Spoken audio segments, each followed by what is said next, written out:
Welcome to Blooming Wand, your home for grounded spiritual content.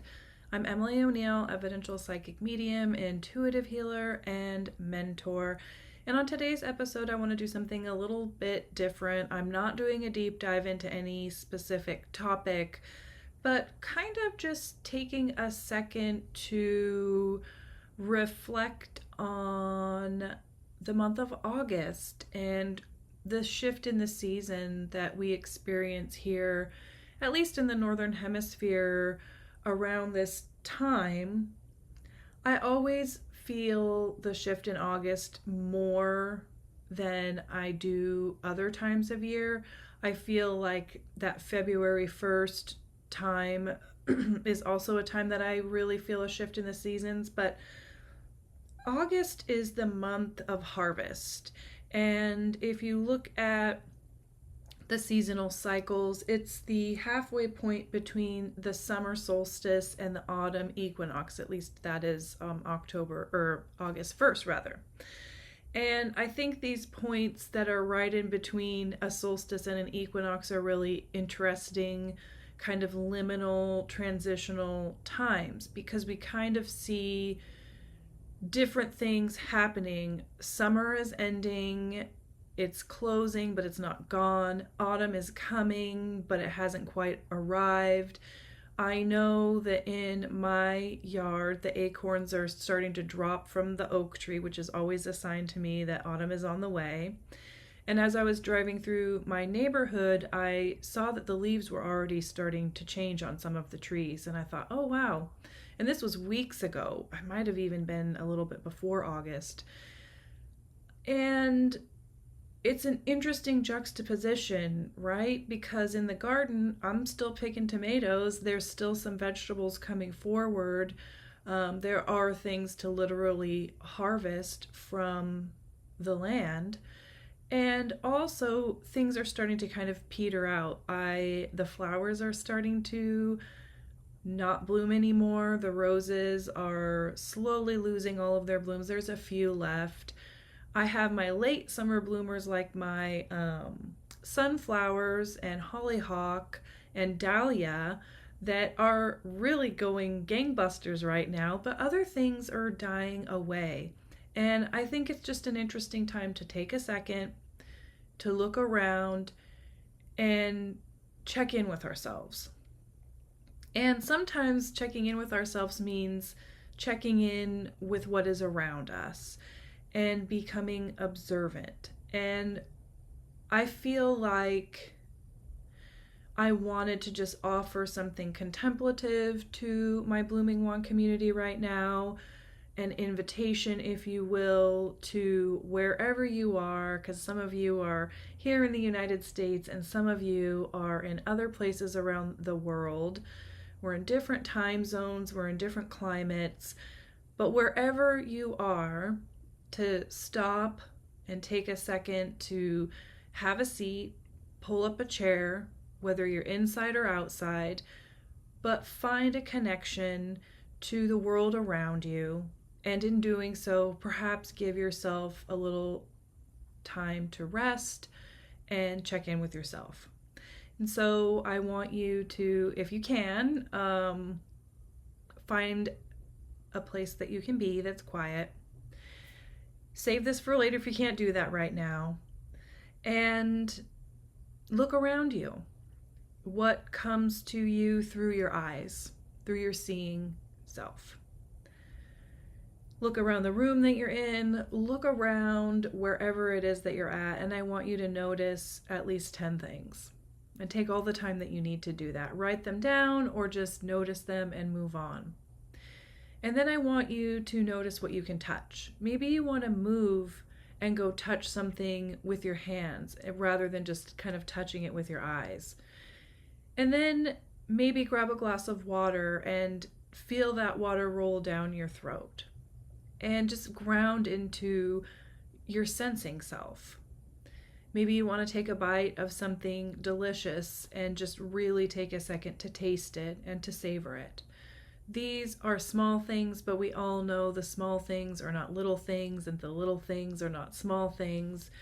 But to take in what pleasure and joy and what sensory experience you can in this moment. If you're feeling extremely overwhelmed, this can help with that. If you're not feeling grounded, this can help with that. If you've been having a hard time, this can help with that. Maybe it's also worth noting that it might be helpful to take a second to check in with your thinking mind. What thoughts are running through your head? Are you running an old loop or a tape that just keeps going and going and going? Maybe you want to write it down so you can let it move through you and you can acknowledge, yeah, I'm running that tape. Maybe you've been consumed by intense emotion and it's been really hard for you to endure that feeling. We've all been there, and it's okay to have moments like that. And so just checking in with your body and acknowledging if you're feeling overwhelmed or not. Even that is a simple step towards feeling more grounded, is acknowledging the experience that you're having right now. But what I want to offer is that when the seasons shift, so do we. And that means different things for all of us. Some of us feel the falling away that might come with the approach of autumn. Some of us might be feeling more in that harvesting, like I feel like I'm really gathering things towards myself. I know for me, that harvesting in the garden makes me really reflect on this time last year, what I was doing. And the interesting thing is I feel drawn to August because it's actually the month that Blooming Wand was born. And it was when the LLC was formed, the company was formed, and I feel like that makes me reflect on this time a lot and to wish Blooming Wand a happy birthday and to feel into the container that is Blooming Wand and where she was 6 years ago, because it's the 6-year anniversary, to now, and it's such a different place. I'm different, Blooming Wand is different, and when I take a step back from this time last year, I'm realizing that I was publishing my Oracle deck. I was working towards that. It was published, I think, last August or October, and it's been out in the world for only 1 year. I made it myself with Chantel Davis Gray, who's an amazing designer. She helped me put all those cards together, and it was a really amazing experience. And so I've had the opportunity to see the deck go into the world over the last year. I've been able to work with it myself, and I have to say I love it more now than I did then. I had hoped it would be a good friend to me and to those who worked with it, and it has become a really good friend to me. And so I always feel this incredible sense of kind of bittersweet feelings of sadness, but also gratitude and love when August arrives. I myself am not much of a summer person. When it's hot here in the Pacific Northwest, I get sleepy. I call myself the cat in the sunspot. I just like to chill out. I am not a go, go, go person in the summertime. I feel like my cycle of power is more fall and winter. I wonder if other people can relate to that.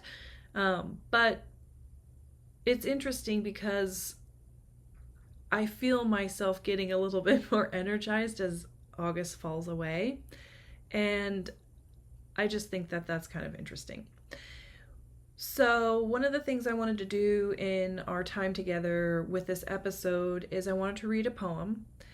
August has always been so special to me, and last year I was going to the grocery store and all of a sudden these words around the month of August started to come to me. I had to pull my phone out and dictate them into this app that I use to dictate my ideas into, and I came home after that and really sat with the poem, and I've been working with it for the last year. And I thought, wow, this came to me last August.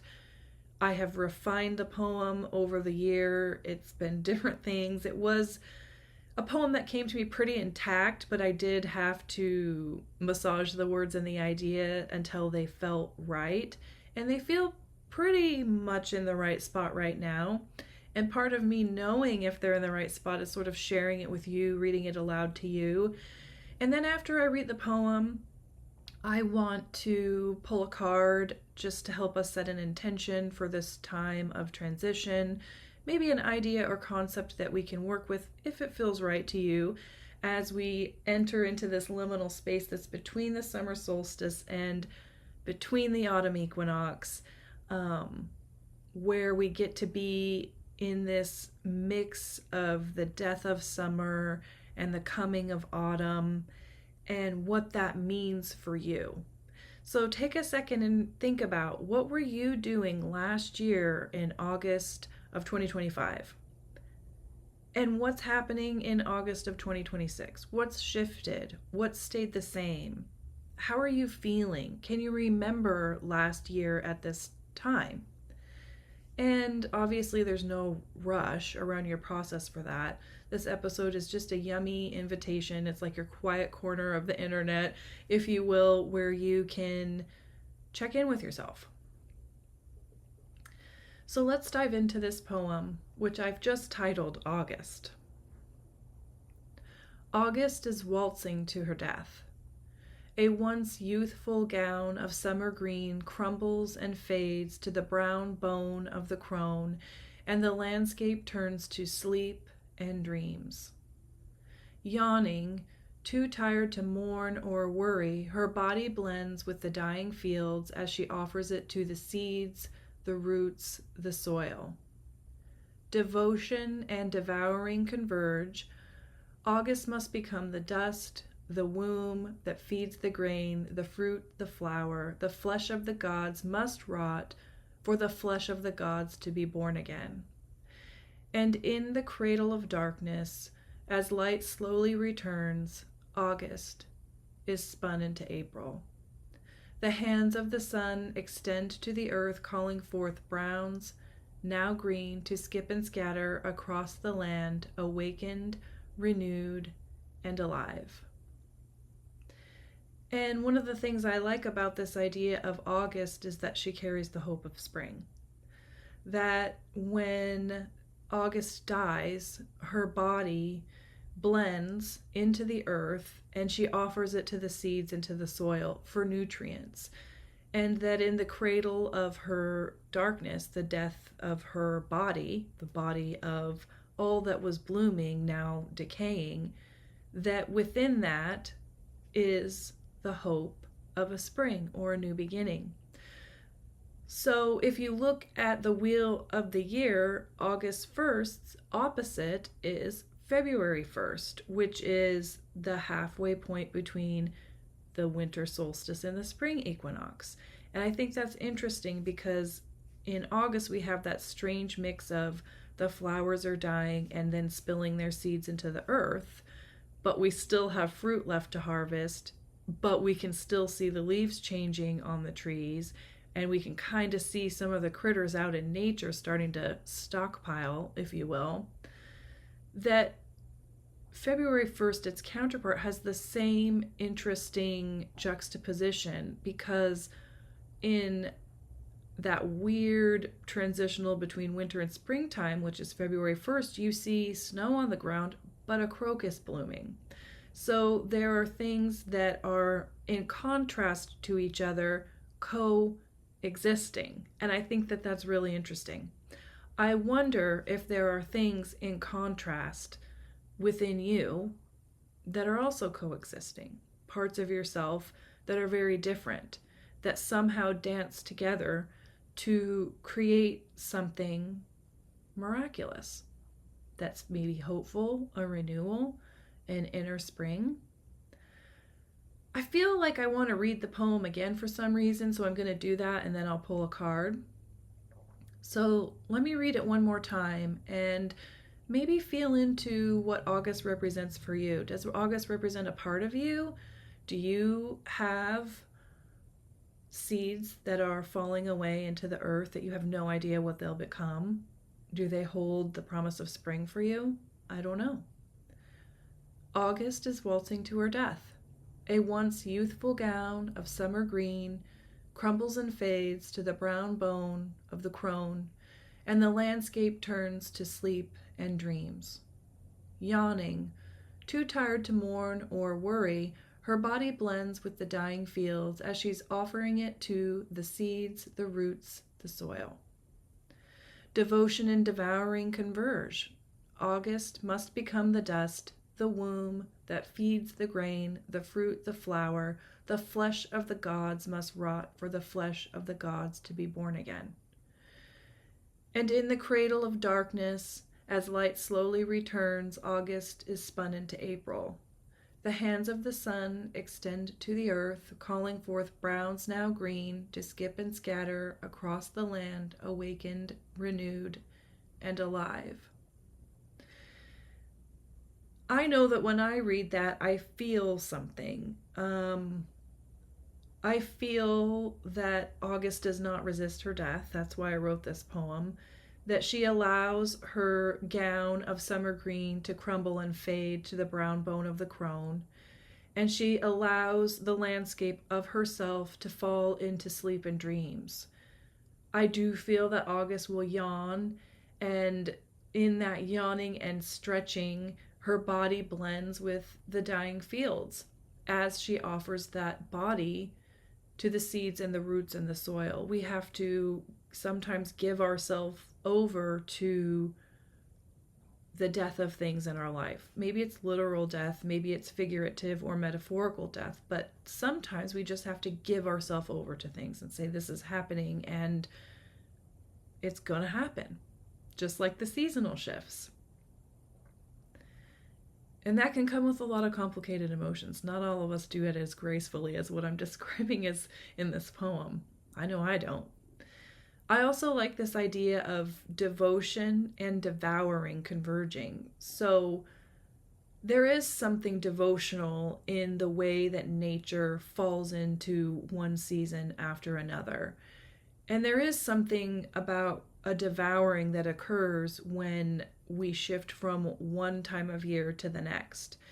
And I feel like August lends her body to, in devotion to something bigger than herself, the world, the earth, perhaps time, and she allows that body to be devoured. The trees' leaves fall away, the plants die back, seeds become part of the soil, they become blended in with the soil. Sometimes we don't even know how the seeds got into certain places. I've had things crop up in the yard that were quite miraculous. I'm like, where did that come from? It came from some kind of perhaps devotion and devouring. And I like this idea that August, or maybe we could think of August as part of who we are, a part of us, this month that is so interesting, has to become the dust, has to become the womb that feeds the grain, the fruit, and the flower. It's what she does. And I think of August as a god, a goddess, something eternal and powerful, and how even something so eternal and powerful allows its flesh to rot and die away. And that was with this idea of the flesh of the gods must rot for the flesh of the gods to be born again. There's something really sacred about that.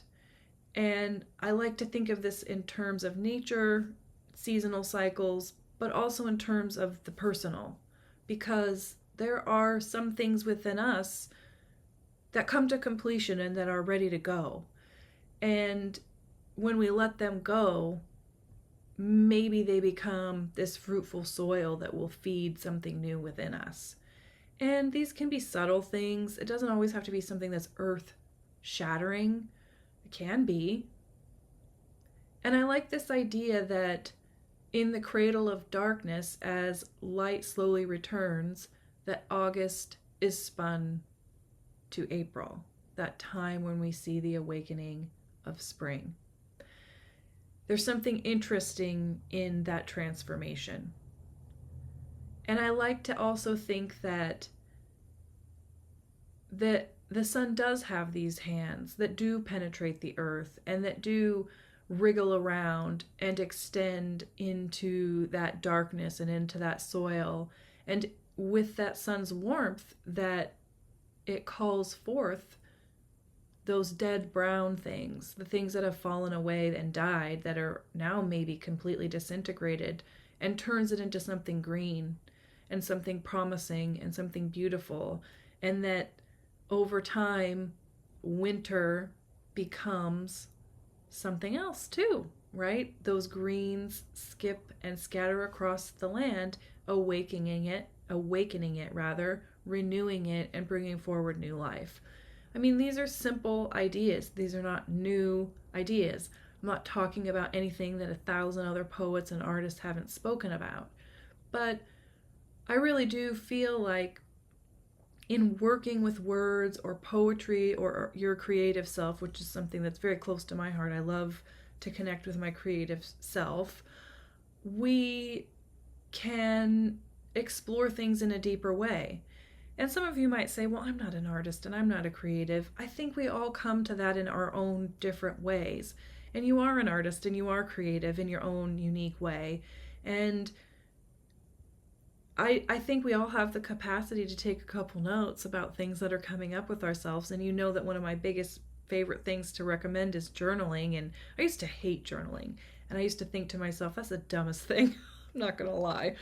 But I've come to really love and appreciate it, even if I'm writing something down like, I don't want to write anything today. I'm just like not in the mood. I start with that and then I find, oh, once the pen gets moving on the paper, then some things start coming up. And you know what? You can write something and then stick it in the shredder. You don't have to keep it forever or burn it in a fire. I had one person that I was working with say, I don't want anybody to ever see anything that I've ever written. When I go back and look at what I've written, I'm sometimes mortified at what I see. I'm like, fair enough. Don't keep it then. Nobody said you had to.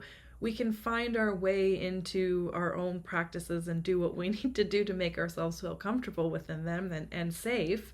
I know there's journal entries I don't want people looking at. I'll think I might be a crazy person. And in fact, I've even told people, if I were to die suddenly and you see all of my journals, just put them in the fire and burn them. If I have anything I want anybody to read, I've shared it.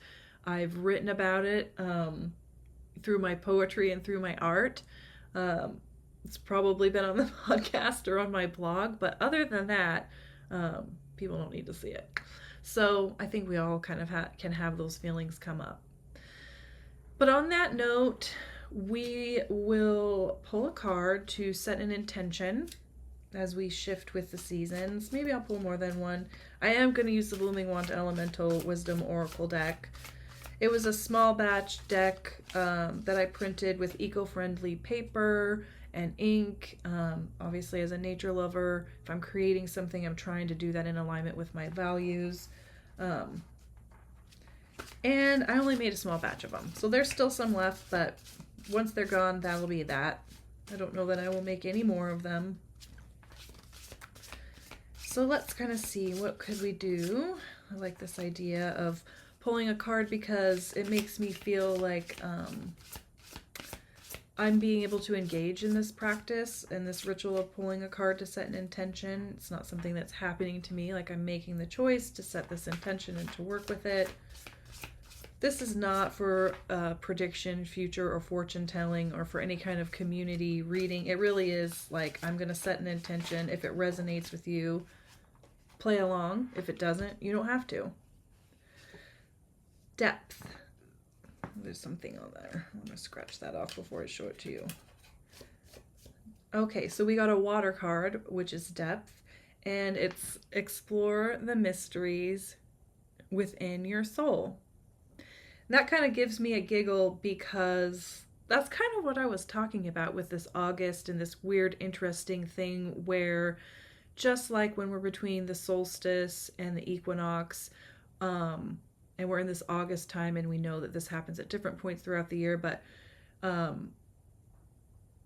we hold that duality of kind of like what August does, of summer and fall kind of merging. One is not clearly defined, right? They kind of blend together. And we have that inside of us too. And I think that connects to exploring the mysteries within our soul is we're not one thing. We contain multitudes, right? Like that's what the poets say. So let's take a look at what I wrote in my booklet about depth. I do like to use the booklet because the deck is intended for intuitive development. So for depth, the intuitive development statement is: imagine diving deep into an ocean within yourself. What treasures or insights do you find in your inner depths? And that's really interesting because diving deep into an ocean within yourself. You can even use that visualization as you consider this, of that maybe you are a body of water. And if your awareness were to dive into it, what might you feel or sense? Would you feel nothing? Would you feel a sensation in your body? Would a thought emerge? Whatever emerges as you play with this idea, let it come and explore it from a place of neutral and non-judgment as best as you can. Our reflection is: what deeper aspects of yourself are calling for exploration and understanding? This is really interesting because the deeper aspects of ourself that are calling for exploration and understanding can do so in really intense ways, through intense emotion or having intense reactions to things. And we think we know what that's about, but if we take a step back, we could realize that maybe we need to cultivate don't know mind and there's something else going on there. It can also come in really, really subtle ways. I know for me, I've been having intense emotions lately, but I've also been having this subtler thing kind of pulling and tugging at me, and that's what I'm going to be exploring. And it does feel like a tug within my feeling sensing self, within my body. It's like you're feeling some intense things right now because there's a lot going on in your life. This is what this part is kind of saying to me.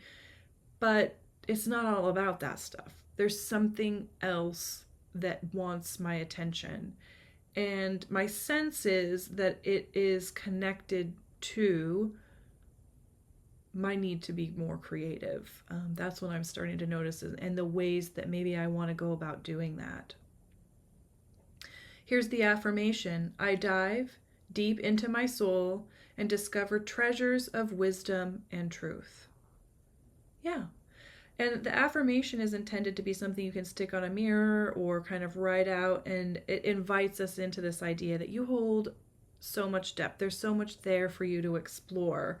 You're wonderful, you're unique, there's only one you. You're the only one that can really go to these places. You can have a guide, a healer, and a helper 100%. But the reality is you're the one that you've been waiting for. And that recognition you seek and the yearning that maybe you feel is a yearning for you to be with you. And maybe you don't know how to do that yet, but just be open to this idea that you can dive into your soul and discover treasures of wisdom and truth. I always like to put an evidence check in. It's something I've added into the booklet because people are like, well, how do I know if I'm doing that? I'm like, I get it. So here's your evidence check. Notice what emerges when you spend time in quiet reflection. Your depths hold wisdom that surface thinking cannot access. So this idea that what emerges when you're in quiet time, this doesn't mean an hour-long meditation. You can do that for sure. But if you just sit and allow yourself to have a quiet moment alone, no technology, maybe just lighting a candle and gazing at the flame, and falling into stillness. And in that stillness, recognize maybe your mind is going crazy. Fair enough, happens to me all the time. But know that to enter into the depths of ourself, surface thinking can't get us there. And so if you're trying to think your way into your depths, just know that probably won't work. I used to think my way through everything up until maybe 10 years ago. And I'm a middle-aged woman, so we're talking like in my 30s. I had to get help with that. I had to have somebody guide me into like, what are you feeling? Because I would be able to describe everything that was going on, but not the feeling, not where it was in my body. And when I say describe the feeling, some people think they have to name the feeling. That's not what I'm talking about. Name it if you want to, but describe it. Where does it live in your body? You could say something like, I have this sensation in my tummy.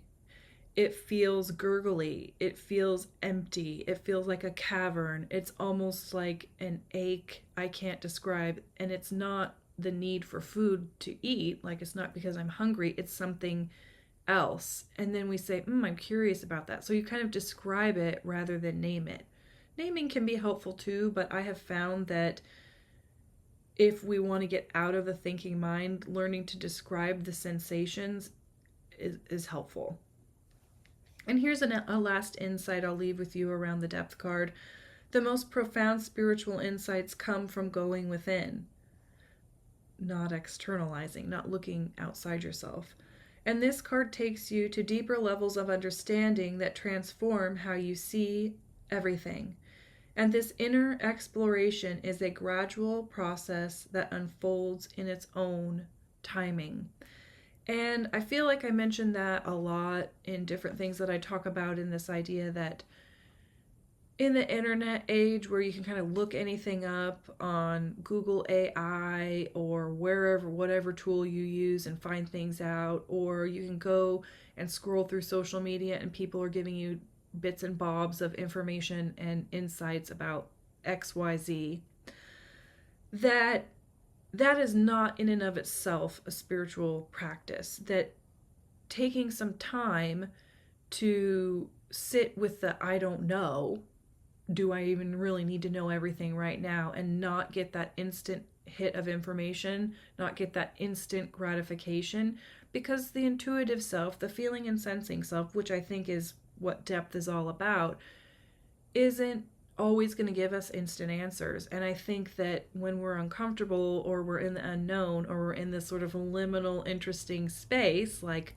what August offers, it can be a struggle because we're not here and we're not exactly there. And honestly, we spend most of our lives between this and that. We don't, we hit milestones in our life, but we spend most of our time in between things and in kind of unknown and in the day to day.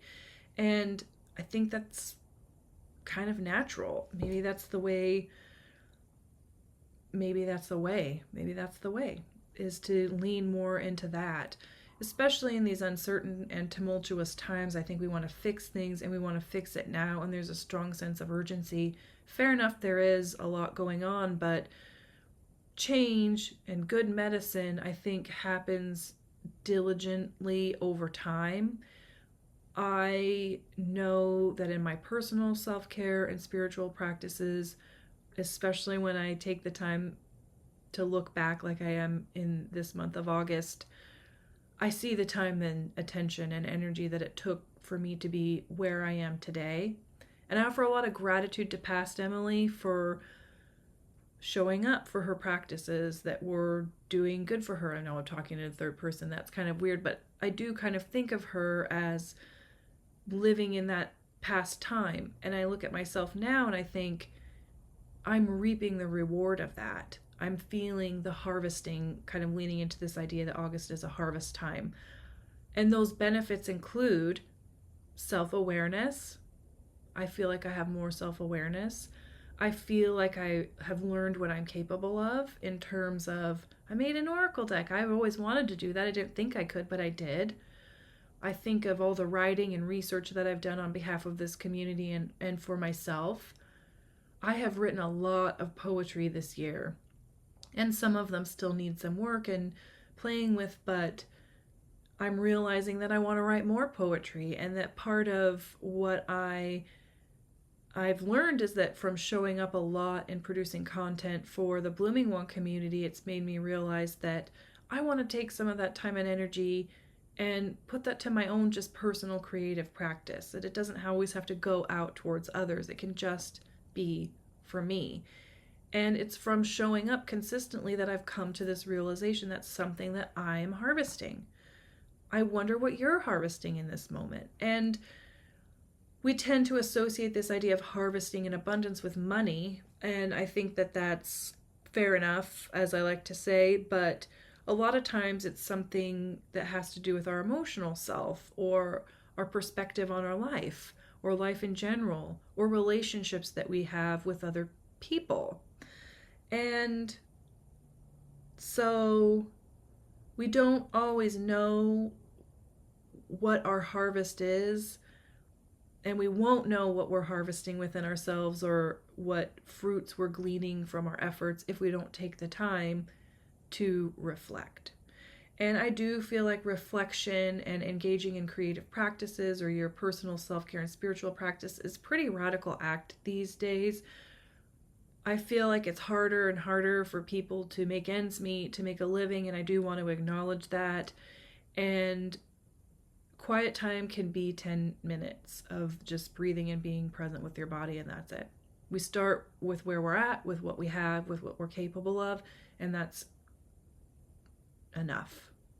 So you don't have to make this reflection into a big thing, but you can. You can make it into even a ritualistic time. I know that this is kind of a time where I like to do certain things to offer gratitude for the efforts that I've made throughout the year. I know a lot of people probably do this around like January or maybe even around the Yule time at the end of December, but I've always found that I do it this time of year.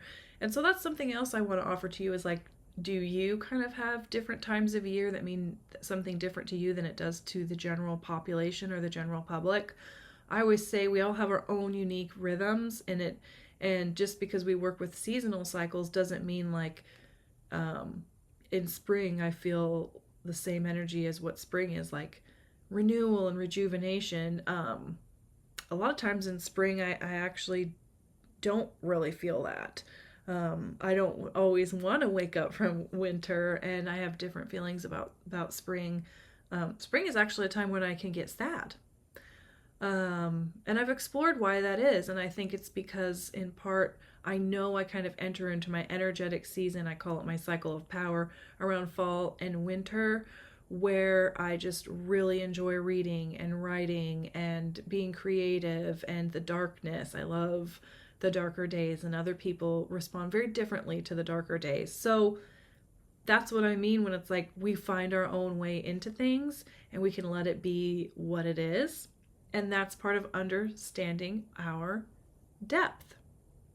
So I hope that this was a nice, gentle, an inspiring episode, not too long, not too short, to get you excited about exploring your depths, about exploring perhaps your relationship to what you have to harvest based off of your experience from last August to this August, in terms of a spiritual harvest, an emotional harvest, an intellectual harvest. All those things, and that it can be fun to notice how you feel about August, about moving into autumn. I also want to name the reason that I feel something bittersweet about this time of year, because for those of us in the Pacific Northwest, and I know we're not the only ones, there are other parts of the world that have this, we get a lot of wildfire smoke, and in the summer people want to be outside being that cat in sunspot, maybe enjoying the heat and the warmth like I do. There's a lot of time this year we couldn't do that because of all the smoke that was in the air, and that brings something into this reflection too, that every year in the summertime, at least here, we're dealing with wildfires. And I think about the animals and the critters and the plants and the animals. I think about the firefighters dealing with that. I think about my role in society and within my community and how I contribute to things like climate change, because I do. I'm not a saint. I'm a living person in a complex world, and I also think about my relationship to safety. And I think about those who don't have access to the same safety that I do. And I don't have to fix all that. In fact, I can't. I cannot fix all that. But I explore it and I consider it. And I think it is in that sensation of I can observe something without moving right away to I need to address or fix it. I kind of be with it and notice it and let the action arise more organically rather than a place of urgency and control, because I feel like we can go from discomfort to action really quickly, and sometimes that action isn't mindful action. We might think it is, and then we realize like maybe it wasn't. So lots to think about, right? There is no blog or anything that goes with this, so you'll have to listen and look at the transcript if you want to refer back to certain things. I kind of did this in an off the cuff way, inspired by the month of August, inspired by my Blooming Wand community, our Blooming Wand community. I'm so glad you're here. I also want to say that in honor of Blooming Wand's 6th birthday, thank you. For those of you that have been with me throughout these years, who have supported the work that we do together here, I have been able to do a lot of training and development and skill refinement because you guys have contributed financially by paying for services. I've tried to always give back, knowing that not everybody can afford to work with me one-on-one. That's through the podcast, that's through the blog, that's through the YouTube, and through the free tools in my shop. And I'm figuring things out still. I don't know what the next year will hold for me or Blooming Wand, and it'll be interesting to come back if I'm able to. You never know. This time next year to say, hey, remember last August when we were talking about this poem and all of this stuff? Let's see what happens. So thank you very much for being here. Thank you for supporting my work. You know what I'm going to say. Take good care of yourselves. Get those journals out, and I'll see you soon.